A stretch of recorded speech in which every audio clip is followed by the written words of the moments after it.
দর্শক, রাজধানীর সিএনজি স্টেশনে গ্যাস সরবরাহের খবর জানাতে তেজগাঁও ফিলিং স্টেশন থেকে যুক্ত হচ্ছেন সহকর্মী শফি মাহমুদ সাগর। সাগর, গ্যাস সংকটের খবরাখবর জানান এবং গ্রাহকদের ভোগান্তি কতটা?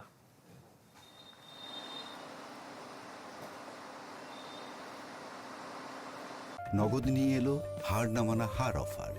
সর্বনিম্ন 10,000 টাকা রেমিটেন্স নগদে পাঠালে থাকছে স্বর্ণের হার জেতার সুযোগ। শাকিল, যদিও গত দুদিন আগে এলএনজি টার্মিনালের আংশিকভাবে দুটি টার্মিনালই আসলে গ্যাস সরবরাহ শুরু করেছে, কিন্তু তার প্রভাব আসলে খুব একটা পড়েনি।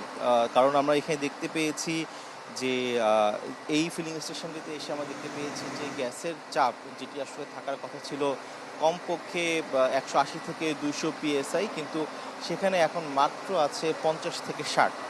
তো এত কম আসলে গ্যাসের চাপ নিয়ে খুব একটা গাড়ি বা সিএনজি যে যানবাহনই হোক না কেন, তারা আসলে তাদের পর্যাপ্ত বা চাহিদা মতো গ্যাস দিতে পারছে না। সকাল থেকেই তারা লাইনে দাঁড়িয়ে আছে এবং রাজধানীতে আমি এই আসার পথে আসলে 4-5টি এরকম সিএনজি স্টেশন ঘুরে এসেছি। সবখানেই দেখেছি আসলে গাড়ির দীর্ঘ সারি রয়েছে।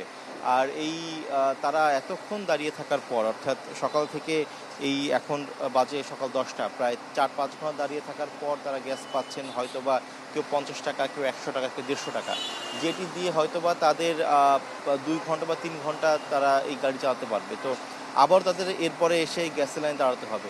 তো এক একদিন আসলে যদি একাধিকবার এরকম সময় নিয়ে তাদের আসলে এই গ্যাস সংগ্রহ করতে হয়, সেক্ষেত্রে তারা বলছেন যে এই বিগত প্রায় 3 সপ্তাহ নাগাদ ধরে এটা আসলে মানে অবর্ণনীয় ভোগান্তি। প্রতিদিনই তাদের যে কর্মঘণ্টা সেটি নষ্ট হচ্ছে, পাশাপাশি আর্থিকভাবেও তারা যেমন ক্ষতিগ্রস্ত হচ্ছেন, এর পাশাপাশি তাদের যে শারীরিক মানসিক সব দিক থেকে আসলে তারা খুব চাপের মধ্যে আছেন। এটি তো গেল যারা আসলে যানবাহন চালক। একই ক্ষেত্রে একই কথা আসলে প্রযোজ্য যারা আসলে এই গ্যাস সরবরাহ করছেন ফিলিং স্টেশনের এই কর্মীরা, তাদেরও কিন্তু আয় কমে গেছে, যেহেতু তারা আসলে গ্যাস থেকে যে কমিশনটি পেয়ে থাকেন সেইটি তারা আগের থেকে অনেকাংশে কম পাচ্ছে। ফলে দৈনন্দিন যে আয় বা ইনকাম সেটিতেও কিন্তু প্রভাব পড়েছে। এইটি একদম যানবাহনের কথা গেল। এর পাশাপাশি এই গত 21 থেকে 22 দিন নাগাদ ধরে যেই গ্যাসে চলমান ব্যাপক ভোগান্তি বা সংকট চলছে, এর একটি বড় প্রভাব কিন্তু শিল্প খাতেও পড়েছে। এবং শুধুমাত্র রপ্তানি খাতই না, দেশে যে সকল পণ্য উৎপাদিত হয়, সিমেন্ট বলা যাক, সিরামিক বলা যাক, সব কিছুতেই বা রডের ক্ষেত্রে, ইস্পাতের ক্ষেত্রে সবখানে আসলে এই গ্যাস এবং এই জ্বালানি সংকটের ফলে কিন্তু তাদের উৎপাদন বন্ধ হয়ে রয়েছে এবং এতে প্রতিদিন আসলে শত শত কোটি টাকার ক্ষতির সম্মুখীন হচ্ছেন তারা। শাকিল।